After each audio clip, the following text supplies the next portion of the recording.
Hi,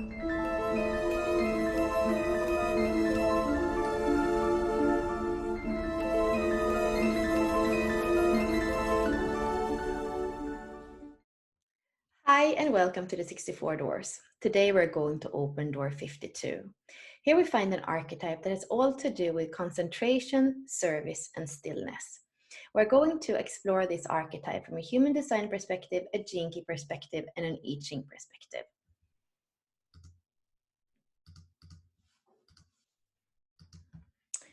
So right now we find the Sun in Cancer in gate 52, we find the Earth in Capricorn in gate 58, and the design part of the cross is the 18 and the 17 in Aries and in Libra. And in human design, the crosses that are made up of the 52 as the personality sun or the life's work in the gene keys are the cross of service, the cross of stillness, and the cross of demands. And the one that has those four, the 52, the 58, the 17, and the 18 that we were just seeing, is only the first one. And it says, the design of your cross is to help guide and correct others. With your lead energy coming out of the 52nd gate, you're going to do your guiding from a point of stillness. Like a guidance counselor sitting in an office, people will seek out to hear advice and opinions about their situation. Sorry, I had to pause and cough and drink some water. So what you see is that in the other two crosses, the design part, the 17 and 18s, are shifting to the 21 and the 48. So here we have the archetype of the manager, and here we have the 48 has to do with wisdom and having a big toolbox. And the low frequency, it has to do with inadequacy. So you can see that there's a little bit of a different flavor when we go into the 4-1 cross and then the left angle crosses. I wanted to mention that the right angle cross is all the profiles that are starting with a lower number. A lower number comes first, so 1, 3, a 2, 4, a 3, 5, for example. The juxtaposition cross is the 4-1, so it's only one, and here it's going to be very important.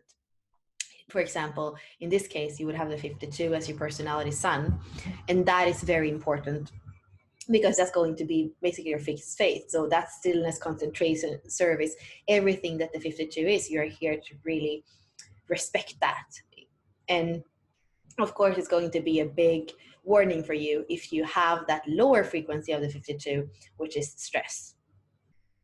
And then when we come to the left angle cross, here we have a destiny that has to do with it's a karmic destiny, that you come here, you're transpersonal, you're here to understand other people, interact with other people, and your destiny somehow has to do with those relationships and everything that you're learning, everything that comes out from that. So left angle cross is a transpersonal karmic destiny.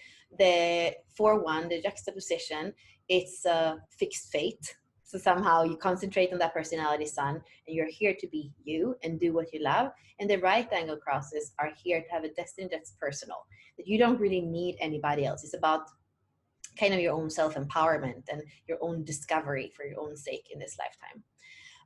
If we go back to the body graph, we can see that the 52 is meeting the 9 in the sacral center in this channel here.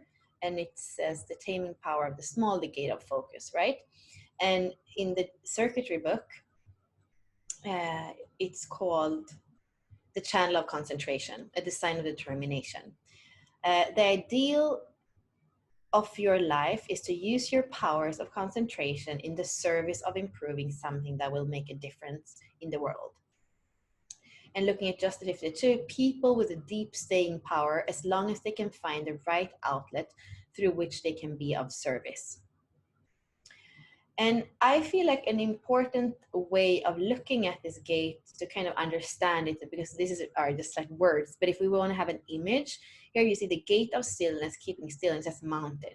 Because this gate is made up of 2 trigrams of mountain. So basically we have all the hexagrams, or hexa 6, are made up of 2 trigrams, 3, right? So in this one, we have the mountain twice. And that's also something we can see if we go into the gene key. We can see it's the same exact one twice. And I think we have it here too. Trigrams are making up the hexagrams. And this is Adam Apollo that was creating that for the living library with the stars and that color of that. You see there are 8 basic trigrams. So these are making up. So when there are 8 different, these are building up all the 64 hexagrams. Because when you have 8 difference, water, thunder, fire, lake, wind, mountain, earth, and heaven. So for example, earth over earth is the second, heaven over heaven is the first hexagram, and then mountain over mountain is the 52, water over water is the 29, thunder over thunder is the 51, fire over fire is the 30th, lake over lake is the 58, and wind over wind is the 57. So these are those trigrams there, or those hexagrams that are a bit stronger for me than the other because they have that double. And also with in the 64 doors and with Unlock Your Design, we have created attunements for all of them. So here you see heaven over heaven, earth over earth, and thunder over thunder, wind over wind, fire over fire, water over water, mountain over mountain, and I think this is the one, lake over lake, right? So I think we're going to put them also so that you can actually get them through the 64 doors in this transit. Anyway, I just wanted to show you that. So let's go back to the living library. We can see here keeping still, so it has to do all with mountain. You can even see the mountains here. And then stress is constricted breathing. So the dilemma here is the breath in this gene key. Restraint is the torque for great change. Stillness is the center point. So this has a lot to do with the still point, right? The heart opens through stillness. When it is time to rest, rest. Time to act, act. So that is this. There is a role modeling in the 52 because it knows when to act, it knows when to rest, and it is grounded, and it's grounded appreciation. That's even the key word of it. When we look more into a gene key sense of it, we have the frequency bands. The lower frequency is the constructed fear energy. The middle frequency is really the pathway, the human frequency, where we are going to spend most of the time. We say we don't have to contemplate the shadow frequency so much because it's going to come into our life anyway. So we don't have to focus on it. And really our focus is the gift frequency about restraint.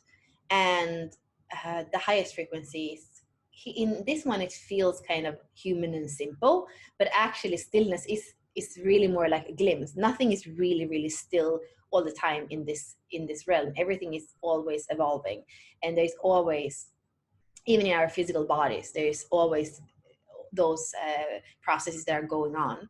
So this is kind of there are gaps, but they're kind of illusion because something is always going on in this realm. So that's more the kind of glimpses that we get. And what we could see in the cross before, so this is the same ray mandala, the 58 and the 52. So the lower frequencies, the stress and dissatisfaction, are linked together, of course. Restraint and vitality are linked together, stillness and bliss. And restraint, you could say that it has to do with that thing, like know when to act, know when to rest, and to be a little bit careful about things, to have that discernment. And in a way to be a role model for that is what I feel too. The 52, you could also say, allow things to come to you. When it is connected in the channel from the fuel from the root to the sacral, it is going to be a generator, activation, we could say, and then it's waiting to respond. It doesn't have to run to do anything. It can have the restraint, and then it can respond to life. We have Cancer. I think this is the first one in Cancer, the first gate in Cancer. Where do we have astrology? Cancer, the life bringer, the nurturer, the caregiver, service to other through the caring waters of unconditional love. And it's about communication as well. Beautiful. I like this way because often we hear in like astrology, the things that we hear in like the everyday horoscope is like, oh, you love your home and you love your four walls. And Cancer is so much more than that. For me, it's my ascendant and my ascendant and my north node.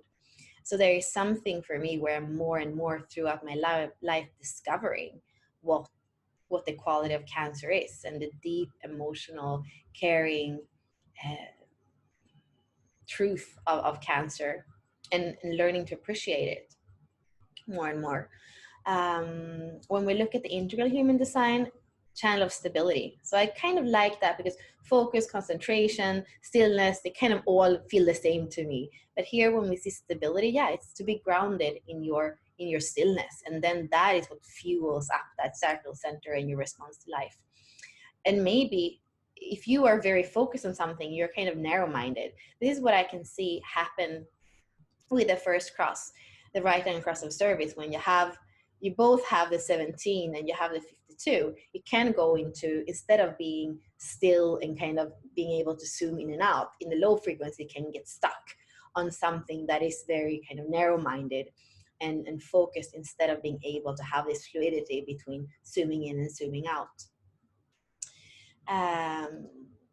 And the dream arc, here's where I say go to Jane Addams' blog, the Gene Key Diaries, and tortoise. I can't even say that word. Armadillo and plover. I actually have to go and watch and look at her art to even know exactly how these animals look. You have the mudra, which is also something that you can buy the library for and get a 1 minute video for each of the mudras. It's a very good right-brained way of interacting with each gene key, and like activates in an embodied way, but also a way that is very much connecting up to your own awareness and higher states. So I like the mudras. And what more? Programming partner, the codon ring. I love this codon ring. It's all about pressure. You can see there is so much. All of these are in the root center. The 15 is it's the G center, and the one that kind of decides the rhythm, or gives the identity of the rhythm in a way. But here it says this codon ring is the great pressure codon inside human DNA. Each of the 6 gene keys within this group drives an aspect of human evolutionary movement. In the shadow frequency, this pressure creates stress and fear. In the higher frequencies, this pressure generates creativity and aspiration to rise up to greater spiritual awakening. I like all the keys here. It's really about fuel, and you can see that in the low frequencies is creating like so much stress basically. Like there's just this provocation, there is stress, there's dissatisfaction, there's immaturity, there's greed, and it's just not a fun key. But it's like we have to kind of go through all these things for like finding, even if it's a ring of seeking, it's so much about finding your way, liberation, stillness, vitality, ascension or aspiration. And here we have expansion, and here we have magnetism. So really a codon ring to dive deeper into. And go to the 64 doors to read about also the reactive and the repressive pattern is also something you can read about, of course, in the gene key, in the original book of the gene keys. And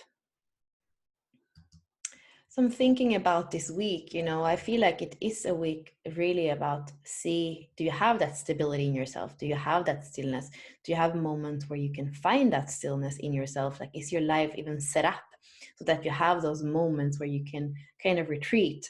And what about your breathing? Are you still finding yourself in moments of shallow breathing? I've been so much into the Wim Hof breathing for the last 2 months. And I started with doing just 3 rounds 11 minutes. And then I started to do 5 rounds. So I did 22 minutes. And then lately I've been doing 10 rounds, which that's quite a lot. Like when you do 10 rounds, you kind of even come into kind of trance state. The beautiful thing is with that, but that when I do it, I do the breathing, and then in the minute or 2 minutes where I'm not breathing, I'm actually doing physical activity. So I might do push-ups, I might do squats, I do something that makes me be completely present and aware of my body in the moments where I'm also waiting. It might like seems like a lot of things at the same time, but there is something I like to just lay in the bliss of feeling oxygen working through my body. I do feel there is something beautiful with being so much in your body, so you can also be in precision when you're waiting, for that oxygen to work through you. And I've changed, like I've switched things around. So basically I don't even completely have other workouts every day. This is what I start with. And if I have time to go take a walk, or if I have time to do other things, that's an extra. But this is like my practice. It's going to take an hour every morning, and I do the I guess I do 6 to 10 rounds depending on kind of what time I have every morning. And between them I do those either push-ups, different kind of push-ups, and I could do plank as well. So these kind of resistance stretch or resistance, more static or slow movements where I can have complete precision in what I do. And then I do 3 or 4 rounds of fire breath, and then I do inversions. So I even have like a headstand machine that I can use, or you could just use any kind of yoga mat that you fold, and you could do headstands against a wall if you begin with something. And it's so good for you to oxygenate your body, and then kind of oxygenate the body and have that precision and the resistance stretching where we're doing slow movements that are both about strength and resistance. And then with the fire breath, I feel like you are cleaning your lung, kind of feeling into your diaphragm, cleaning like your nose as well. And then when you move into the inversions, it's really the parasympathetic and the sympathetic nerve system. It's like a complete reset. And if you do the inversions for at least 5 minutes, like it's really going to feel like that. And then I actually have a stretch after that. It's called the Echidna Stretch. It's from Chinese medicine, you could say, from the meridians, which is really, again, resetting your systems. And it's kind of, when you do it, it's kind of cleaning out fear from the body, so you can feel more relaxation, because we know that in the fight and flight, the adrenals, the kidneys are very taxed. So to just stop and lay in that position. So I would say, feel into this week what kind of exercises you can do that isn't explosive in a fiery way, like the 30th gene key where you have earth over earth, or like this is something that grounds you, something that makes you breathe, something that makes you breathe deeper than just a shallow breath, is something that I would suggest. And then you could also go into the 64 doors and look at the questions for contemplation, because they are really, we come up with them to have you feel into this archetype and kind of can you take on the costume of this archetype for a week? What is it to live inside the archetype for this week? How would this archetype wake up in the morning? How would they walk out in the kitchen and drink their first glass of water? These kinds of things, because it is about embodying those energies. And as a Gene Key ambassador, that's really what the last years have been of even the work with the transmission. What does it mean to embody the transmission? How do I walk through life guided by the transmission? But not only guided like from kind of an outer external perspective, but like it's like it becomes an internal perspective of being, it's about inner guidance, which is so much also the 7th Gene Key, which happens to be my purpose, to like feel that something is guiding you from the inside. And it has to do with the G center as well. And I wanted to mention too that we are going to work in the inner circle, which is the membership group that I'm doing with Ashley. We are working with global cycles in the coming weeks. It's really about the G center as the kind of lock. Well, it's about, the G center is about knowing who we are, knowing where we're going, knowing what love is. And that's really the human mystery that we want to unlock here. So we are going to look at those gates in the G center, and in different times the collective is going to have different incarnation crosses unlocking all the gates of the G center. So we're going to look at what are the keys that have been unlocking the G center up until now for the last period of time, which is hundreds or actually thousands, 500 years, I think. And then in 2027, but an energy that's already coming, what is it that unlocks the cross of the vessel of love? What is it that unlocks the cross of the Sphinx? And to understand how the keys are shifting, and how can we, a society where some things were key before, and if you have that, you're safe. Now that is changing. So now we have other keys to unlock the same mystery. So we're going into that, which it's super exciting. So reach out if you want on the 64 Doors. Just write us a message on the Facebook page or on the website, and let us know if you want to be part of that. And I'm going to be with you next week again. Thank you.